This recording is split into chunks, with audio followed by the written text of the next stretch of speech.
വിശദമായി നോക്കാം. സംസ്ഥാനത്തെ 39 തദ്ദേശ സ്വയംഭരണ വാർഡുകളിലേക്ക് നടന്ന ഉപതെരഞ്ഞെടുപ്പിൽ LDF-ന് മികച്ച വിജയം. 21 വാർഡുകൾ LDF വിജയിച്ചപ്പോൾ 11 വിജയിക്കാനായി UDF-ന് കഴിഞ്ഞുള്ളൂ. BJP-ക്ക് നേടാനായത് കേവലം 2 സീറ്റുകൾ മാത്രം. UDF-ൽ നിന്നും BJP-യിൽ നിന്നുമായി 7 സീറ്റുകൾ LDF പിടിച്ചെടുത്തു.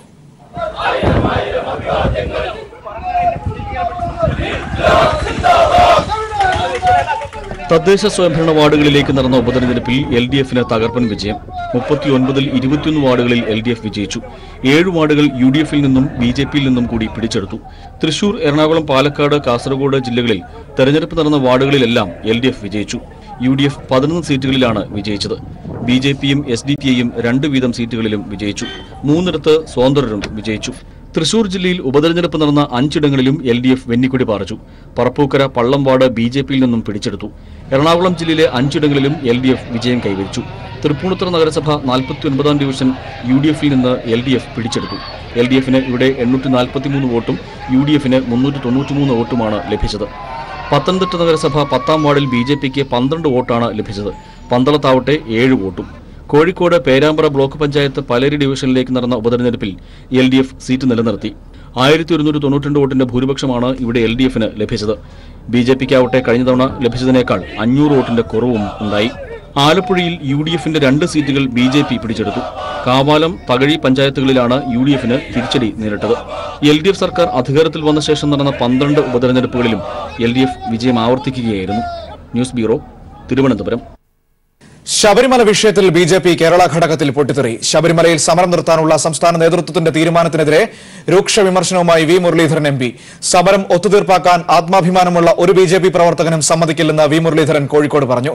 വൈകിട്ട് നടക്കുന്ന സംസ്ഥാന നേതൃയോഗത്തിൽ ശ്രീധരൻപിള്ളയ്ക്കെതിരെ മുരളീധര വിഭാഗം ആഞ്ഞടിച്ചേക്കും. കാലങ്ങളായി BJP സംസ്ഥാന നേതൃത്വത്തിലുള്ള ചേരിതിരിവാണ് ശബരിമലയെ ചൊല്ലി രൂക്ഷമായിരിക്കുന്നത്. ശബരിമലയിലെ സമരം നിർത്താനുള്ള സംസ്ഥാന നേതൃത്വത്തിന്റെ തീരുമാനത്തിനെതിരെ രൂക്ഷമായ ഭാഷയിലാണ് V. മുരളീധരൻ MP പ്രതികരിച്ചത്. സമരം ഒത്തുതീർപ്പാക്കാൻ ആത്മാഭിമാനമുള്ള ഒരു BJP പ്രവർത്തകനും സമ്മതിക്കില്ലെന്ന് V. മുരളീധരൻ കോഴിക്കോട്ട് പറഞ്ഞു. ഇങ്ങനൊരു ഒത്തുതീർപ്പിന് BJP-യുടെ ആത്മാഭിമാനമുള്ള ഒരു പ്രവർത്തകനും അനുവദിക്കുകയും ചെയ്യില്ല. അതുകൊണ്ട് അങ്ങനെയൊന്നും ഉണ്ടാവുമെന്ന് ഞാൻ വിശ്വസിക്കുന്നില്ല. പക്ഷേ ഈ തീരുമാനം എന്താണ്, എങ്ങനെയാണെന്നുള്ള കാര്യങ്ങൾ സംസ്ഥാന അധ്യക്ഷൻ പറയും. അതിനിടെ ശ്രീധരൻപിള്ള വീണ്ടും നിലപാട് മാറ്റി. സമരം അവസാനിപ്പിക്കുകയല്ല, വ്യാപിപ്പിക്കുകയാണ് ചെയ്യുന്നതെന്നാണ് ശ്രീധരൻപിള്ളയുടെ പുതിയ നിലപാട്. ഞാൻ നയിച്ച എല്ലാ സമരങ്ങളും പൂങ്കാവനത്തിന് പുറത്താണ് നടത്തിയിട്ടുള്ളത്. ഇപ്പോഴും അതിൽ ഉറച്ചു നിൽക്കുന്നു. കർമ്മസമിതിക്ക് പൂർണ്ണ പിന്തുണ നൽകുന്നു. ഒരു മാറ്റവുമില്ല. ഞങ്ങളുടെ സമരം വ്യാപിപ്പിക്കാനാണ് ശ്രമിച്ചിട്ടുള്ളത്. ശബരിമല വിഷയം ചർച്ച ചെയ്യാനായി ഇന്ന് വൈകിട്ട് ചേരുന്ന സംസ്ഥാന നേതൃയോഗം തർക്കത്തിൽ കലാശിക്കുമെന്നുറപ്പായി. ഇടയ്ക്കിടെ നിലപാടുകൾ മാറ്റുന്ന ശ്രീധരൻപിള്ള സമൂഹത്തിൽ അപഹാസ്യനായി എന്ന ആരോപണം മുരളീധര വിഭാഗം യോഗത്തിൽ ഉന്നയിക്കും. K. സുരേന്ദ്രനെ വേണ്ട രീതിയിൽ പരിഗണിക്കുന്നില്ലെന്ന വിമർശനവും ഈ വിഭാഗത്തിനുണ്ട്. അതേസമയം BJP-യിലെ ഇരു ഗ്രൂപ്പുകൾക്കുമെതിരെ RSS ശക്തമായി രംഗത്തെത്തി. ശബരിമല വിഷയം നേതാക്കൾ ഗ്രൂപ്പ് കളിച്ച് കുളമാക്കിയെന്നാണ് RSSന്റെ ആരോപണം. PV കുട്ടൻ, കോഴിക്കോട്. സന്നിധാനത്ത് 52-കാരിയെ ആക്രമിച്ച കേസിൽ BJP നേതാവ് K. സുരേന്ദ്രന് ജാമ്യമില്ല. പത്തനംതിട്ട കോടതി സുരേന്ദ്രന്റെ ജാമ്യാപേക്ഷ തള്ളി. ശബരിമല വിഷയത്തിൽ തുടർച്ചയായ 3ാം ദിവസവും പ്രതിപക്ഷം നിയമസഭ സ്തംഭിപ്പിച്ചു. ചോദ്യോത്തരവേള റദ്ദു ചെയ്ത് അടിയന്തര പ്രമേയം ചർച്ച ചെയ്യണമെന്ന ആവശ്യം സ്പീക്കർ നിരാകരിച്ചതോടെയാണ് പ്രതിപക്ഷം സഭ തടസ്സപ്പെടുത്തിയത്. പ്രതിപക്ഷത്തിന്റെ അവകാശങ്ങൾ സ്പീക്കർ സംരക്ഷിക്കുന്നില്ലെന്ന് രമേശ് ചെന്നിത്തല ആരോപിച്ചു. വിമർശനങ്ങളോട് അസഹിഷ്ണുത ഇല്ലെന്നും പ്രതിപക്ഷത്തിന്റെ അവകാശങ്ങൾ തടയില്ലെന്നും സ്പീക്കർ പറഞ്ഞു. നിരോധനാജ്ഞ പിൻവലിക്കണമെന്ന ആവശ്യമായിരുന്നു ആദ്യ ദിനം പ്രതിപക്ഷം മുന്നോട്ട് വെച്ചതെങ്കിൽ ശബരിമലയിലെ അടിസ്ഥാന സൌകര്യങ്ങളുടെ കുറവായിരുന്നു ഇന്നും ഇന്നലെയും പ്രതിപക്ഷം അടിയന്തര പ്രമേയമായി കൊണ്ടുവന്നത്. ഇന്നലത്തേതിന് സമാനമായ സാഹചര്യമായിരുന്നു ഇന്നും നിയമസഭയിലുണ്ടായത്. ചോദ്യോത്തരവേള റദ്ദു ചെയ്ത് അടിയന്തര പ്രമേയം പരിഗണിക്കുക, ഇല്ലെങ്കിൽ ശൂന്യവേളയിൽ അത് പരിഗണിക്കാമെന്ന ഉറപ്പു നൽകുക തുടങ്ങിയ ആവശ്യങ്ങളായിരുന്നു പ്രതിപക്ഷ നേതാവ് മുന്നോട്ട് വെച്ചത്. ഒന്നുകിൽ ക്വസ്റ്റ്യൻ അവർ മാറ്റിവെച്ചുകൊണ്ട് ചർച്ചയ്ക്കെടുക്കണം, ഇല്ല എങ്കിൽ റൂൾ 50 അനുസരിച്ച് ഞങ്ങൾക്ക് അവസരം നൽകണം എന്ന് ഞാൻ അങ്ങയോട് അഭ്യർത്ഥിക്കുകയാണ്. അല്ലാണ്ട് സഭ അങ്ങ് ചേർന്നിരുന്നു കൊണ്ട് പ്രതിപക്ഷത്തിന് നേരെ മുൻകൂട്ടി അങ്ങ് പറയുന്ന കാര്യങ്ങൾ ശരിയല്ല. ഇത് അംഗീകരിക്കാൻ സാധിക്കില്ലെന്നും സബ്മിഷനായി വിഷയം ഉന്നയിക്കാൻ അവസരം നൽകാമെന്നും സ്പീക്കർ വ്യക്തമാക്കി. ഇത് ചെവിക്കൊള്ളാതെ പ്രതിപക്ഷാംഗങ്ങൾ സ്പീക്കറുടെ ഡയസിന് മുന്നിലെത്തി പ്രതിഷേധം ശക്തിപ്പെടുത്തി.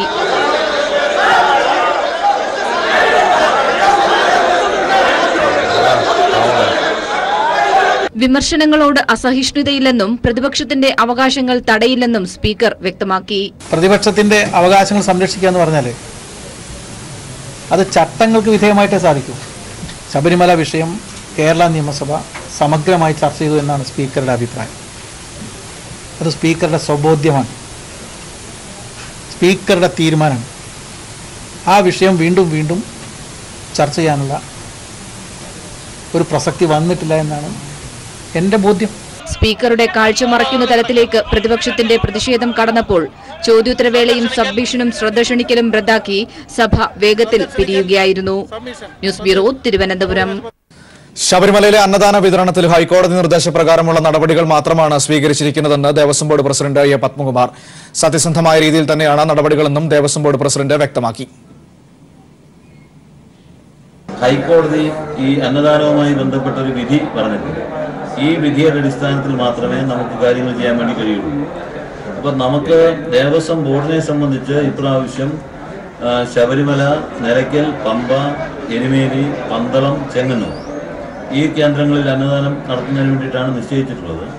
അവിടെ നമ്മളിതിനെപ്പറ്റി അപേക്ഷകൾ കിട്ടിയിട്ടുള്ളപ്പോൾ അപേക്ഷകൾ നോക്കി നമ്മുടെ ദേവസ്വം കമ്മീഷൻ റിപ്പോർട്ടിൻ്റെ അടിസ്ഥാനത്തിലാണ് ഇപ്പോൾ നമ്മൾ കൊടുത്തിട്ടുള്ളത്. അതിനകത്തിപ്പോൾ ഓരോ സംഘടനകളുടെ രാഷ്ട്രീയം നോക്കിയിട്ട് നമുക്ക് ചെയ്യാൻ കഴിയില്ല. അപ്പോൾ അതുകൊണ്ട് വന്നിട്ടുള്ള അപേക്ഷകൾ പരിശോധിച്ച് അതിൽ ജനുവിനം തോന്നിയിട്ടുള്ള, അതായത് ഇത്രയും ദിവസം അന്നദാനം പൂർണ്ണ സമയം കൊടുക്കാൻ കഴിയും എന്ന് കണ്ടിട്ടുള്ള സംഘടനകളുമായി ബന്ധപ്പെട്ട് അവരുമായിട്ട് എഗ്രിമെന്റ് വെക്കുകയും ദേവസ്വം ബോർഡിന്റെ മേൽനോട്ടത്തിലും ഉത്തരവാദിത്വം അവർ തരുന്ന സാധനങ്ങൾ ഉപയോഗിച്ച് മാത്രം നടത്താം എന്നാണ് ഞങ്ങൾ തീരുമാനിച്ചിട്ടുള്ളത്. ശബരിമല വിശേഷങ്ങൾ co-powered by Kannur international airport. Kannur അന്താരാഷ്ട്ര വിമാനത്താവളം ഡിസംബർ 9 മുതൽ. കണ്ണൂരിന്റെ ചിറകിൽ നവകേരളം പറക്കും. ശബരിമലയിലെ നിരോധനാജ്ഞ നീട്ടണമെന്നുള്ള പോലീസ് റിപ്പോർട്ട് ജില്ലാ ഭരണകൂടത്തിന് കൈമാറി. സുരക്ഷ സംബന്ധിച്ച് ഉദ്യോഗസ്ഥരെ വിന്യസിപ്പിക്കും. ദേവസ്വം മന്ത്രി കടകംപള്ളി സുരേന്ദ്രന്റെ നേതൃത്വത്തിൽ നാളെ അവലോകന യോഗവും ചേരും. സന്നിധാനത്തെ നിരോധനാജ്ഞ ഇന്ന് അർദ്ധരാത്രിയോടെ അവസാനിക്കാനിരിക്കെയാണ് സുരക്ഷയ്ക്കായി പുതിയ ബാച്ച് പോലീസ് എത്തിയത്. ഐജി ധീരേന്ദ്ര കശ്യപിന്റെ മേൽനോട്ടത്തിൽ 1550 പോലീസുകാരാണ് സന്നിധാനത്തും മരക്കൂട്ടത്തുമായി വിന്യസിപ്പിക്കുന്നത്.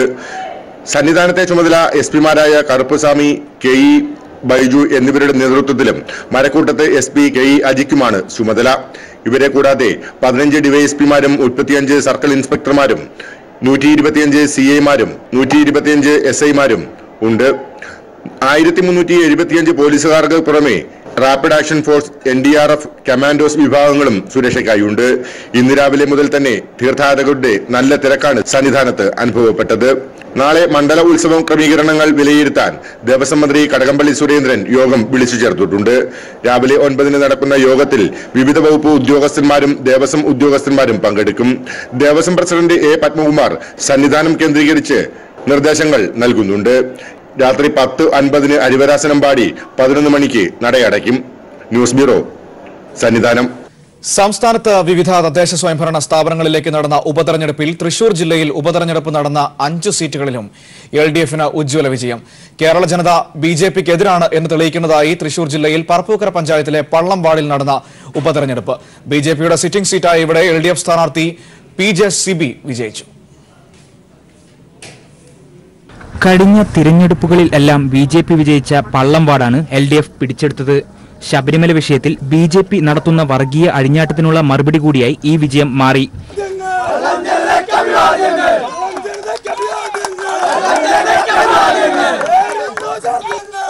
ശബരിമല അക്രമങ്ങളിലെല്ലാം സംഘപരിവാറിന് ഒത്താശ പാടുന്ന കോൺഗ്രസ് ഇവിടെ ദയനീയമായി 3ാം സ്ഥാനത്തേക്ക് പിന്തള്ളപ്പെട്ടു.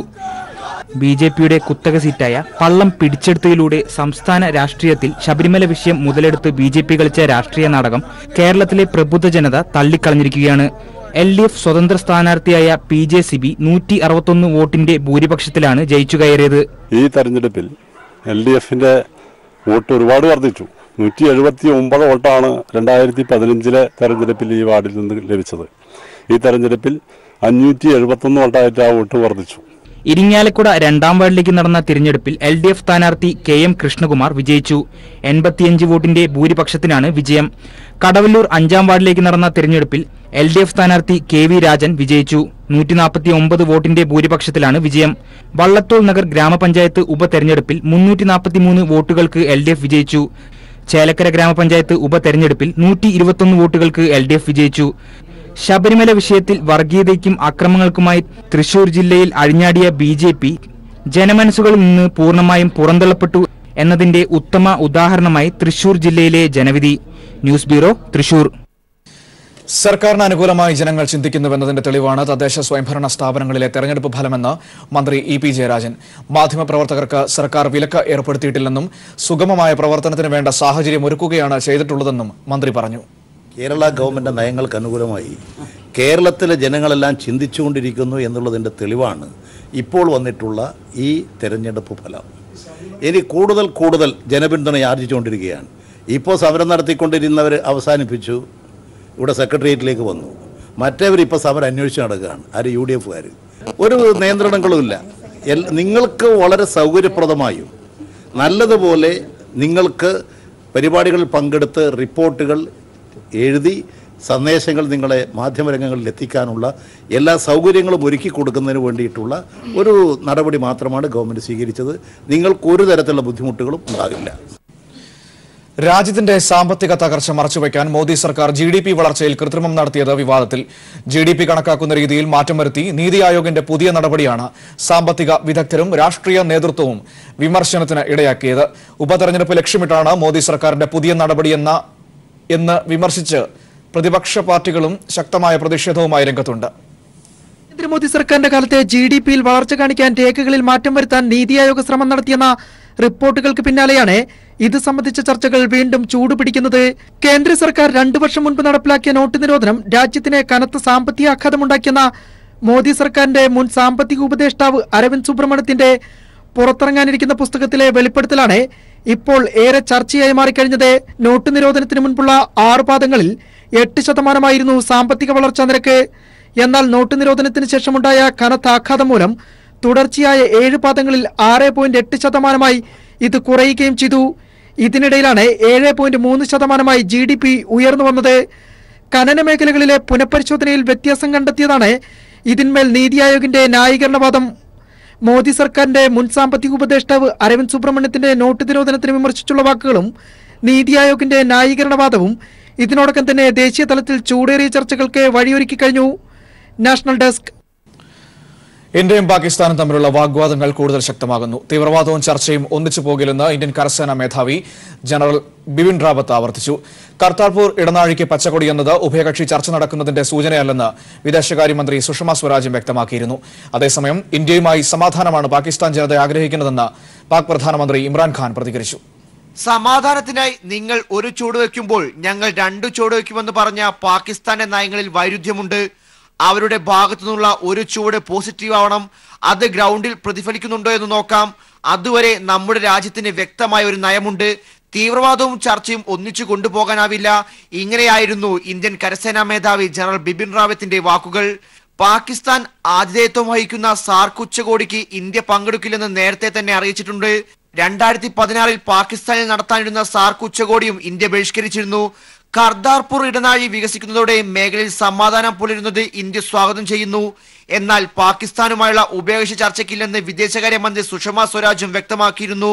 അതേസമയം കാശ്മീർ വിഷയത്തിൽ സൈനിക നീക്കങ്ങൾ കൊണ്ട് പരിഹാരം കാണാനാകില്ലെന്നും സമാധാനത്തിനായി ഒരു ഭാഗത്തു നിന്നുള്ള ശ്രമങ്ങൾ മാത്രം നിലനിൽക്കില്ലെന്നും പാകിസ്ഥാൻ പ്രധാനമന്ത്രി ഇമ്രാൻഖാൻ വ്യക്തമാക്കി. 2019 നടക്കുന്ന തെരഞ്ഞെടുപ്പ് വരെ ചർച്ചകൾക്കായി കാത്തിരിക്കാം. പക്ഷേ അതിനുശേഷം ഇന്ത്യ തീർച്ചയായും പ്രതികരിക്കണമെന്നും ഇമ്രാൻഖാൻ ആവശ്യപ്പെട്ടു. പാകിസ്ഥാന്റെ മണ്ണിൽ തീവ്രവാദം അംഗീകരിക്കില്ലെന്ന് ഇമ്രാൻഖാൻ വ്യക്തമാക്കിയിട്ടുണ്ട്. News bureau, Delhi. ഇപ്പോൾ ദില്ലിയിലെ കർഷക മാർച്ചിൽ സീതാറാം യെച്ചൂരി സംസാരിക്കുകയാണ്. അതിലേക്ക് या बस को रोक दिया, बोला या टिकट लो या उतर जाओ, नहीं तो बस आगे नहीं बढ़ेगी। अब बस में तनाव पैदा हो गया बाकी लोगों के बीच में कि भाई तो टिकट तो ले ले, नहीं तो उतर जा, हमें तो जाने दे अपने घर अपने गांव। तो ये किसान भाई कहता है मैं क्या करूं, अब मैं घर कैसे पहुंचूं, मेरी बीवी को क्या बोलूं, मेरे बच्चों को क्या बताऊं, पूरे पैसे जो है मंडी में जो बेच के आ रहा हूं वो सब किसी ने चोरी कर ली। अब ये उलझन में था, तनाव हो रही थी, मार पिटाई की दम ये ना आए परिस्थिति। तो वहां पर एक महानुभाव जो है बस के अंदर से खड़े होकर कहता है कि भाई उस किसान भाई का टिकट का पैसा मैं दूंगा, बस को तो चलाओ, हम सबको घर पहुंचाओ। अब वो पैसा देता है, टिकट खरीदता है उस किसान भाई के लिए। कहानी इस बात पे खत्म होती है कि आज के कलयुग में कौन है ये भला इंसान अपने जेब से पैसे देकर किसी और का टिकट खरीद रहा? कौन है ये भला इंसान? वही पॉकेट मार जिसने पहले मार लिया था, पॉकेट बटुआ चोरी कर लिया था, वो अब सामने आके कह रहा कि भाई ये लो 2 रुपए आपके टिकट के लिए और ये हम दे रहे हैं। और वही पॉकेट मार है आपके आज के प्रधानमंत्री हमारे। जैसे चुनाव नजदीक आएंगे बोलेंगे नए वादे करेंगे आपके सामने, लेकिन याद रखिए पिछले 5 साल जिस तरीके से लूटा आपको, इसको याद रखिए। वही पॉकेट मार की कहानी है। पहले हमें लूटो, बाद में चुनाव से पहले नए वादे दो ताकि हमारे वोट खरीदने के लिए। अब ये काम नहीं होगा, ये संकल्प आपको लेना होगा। यहाँ पे इस किसान विरोधी और जन विरोधी सरकार को पहले हटाओ, भारत को बचाओ। ऐसा सरकार ले आओ, वैकल्पिक सरकार जो जनहित में नीतियां बदलेगी, एक बेहतर भारत का निर्माण करेगी।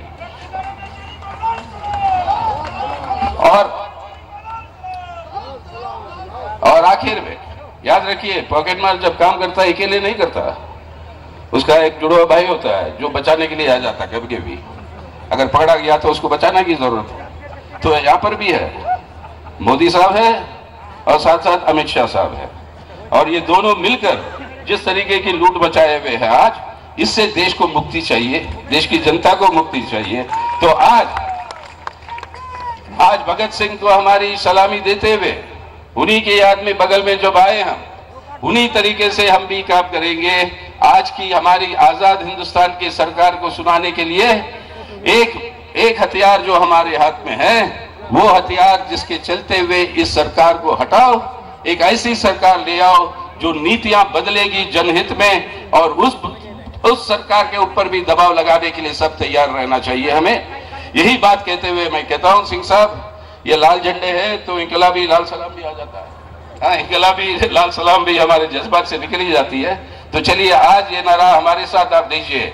आज भारत को बचाना होगा, कल को भारत को बदलना होगा एक बेहतर भारत में। अगर इस काम को करना है, हमारे संघर्ष को मजबूत करना है, और इस मजबूत करना है संघर्ष को, तो किसान एकता को और मजबूत करनी है। तो किसान एकता जिंदाबाद। अरे भगत सिंह ने तो बॉम्ब फेंका उस ब्रिटिश सरकार को सुनाने के लिए। आपकी आवाज तो यहाँ से पार्लियामेंट तक नहीं पहुंच रही है, ये तो नहीं हो सकता। जोर से कहिएगा, किसान एकता जिंदाबाद, किसान एकता जिंदाबाद, किसान एकता जिंदाबाद। नमस्कार।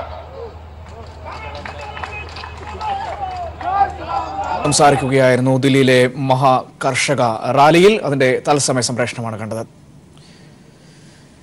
ഇന്ത്യയും പാകിസ്ഥാനും തമ്മിലുള്ള വാഗ്വാദങ്ങൾ കൂടുതൽ ശക്തമാകുന്നു. തീവ്രവാദവും ചർച്ചയും ഒന്നിച്ചു പോകില്ലെന്ന് ഇന്ത്യൻ കരസേനാ മേധാവി ജനറൽ ബിപിൻ റാവത്ത് ആവർത്തിച്ചു. കർത്താർപൂർ ഇടനാഴിക്ക് പച്ചക്കൊടി എന്നത് ഉഭയകക്ഷി ചർച്ച നടക്കുമെന്നതിന്റെ സൂചനയല്ലെന്ന് വിദേശകാര്യമന്ത്രി സുഷമ സ്വരാജും പറഞ്ഞു.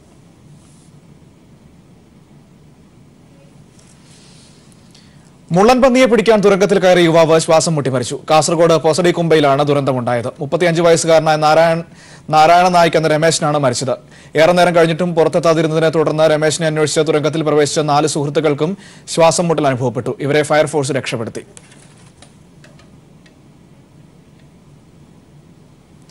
പാലക്കാട് കഞ്ചിക്കോട് റെയിൽവേ ട്രാക്കിനരികിൽ കാട്ടാന ചെരിഞ്ഞ നിലയിൽ. ബി ലൈനിനരികിലാണ് സംഭവം. രാവിലെ ട്രാക്ക് പരിശോധനയ്ക്കിടെയാണ് പരിക്കേറ്റ നിലയിൽ ആനയെ കണ്ടെത്തിയത്. പുലർച്ചെയാണ് കാട്ടുകൊമ്പനെ ചെരിഞ്ഞ നിലയിൽ കണ്ടെത്തിയത്. ആനയുടെ പിൻഭാഗത്ത് ട്രെയിനിടിച്ച് പരിക്കേറ്റതിന്റെ പാടുകളുണ്ട്. പുലർച്ചെ കടന്നുപോയ ട്രെയിനിടിച്ചാണ് ആനയ്ക്ക് പരിക്കേറ്റതെന്നാണ് കരുതുന്നത്. ആനയുടെ പിൻഭാഗത്തായിട്ട് ട്രെയിനിടിച്ചതിന്റെ പാടുണ്ട്.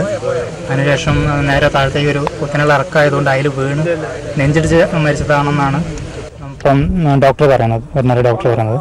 പുലർച്ചെ സമയത്തുള്ള ഒരു 5 മണിക്ക് ശേഷമുള്ള ഏതോ ട്രെയിൻ അടിച്ചിട്ട് ഒരു 5:40 വാളയാർ സ്റ്റേഷനിലാണ് റിപ്പോർട്ട് ചെയ്തിട്ടുള്ളത്.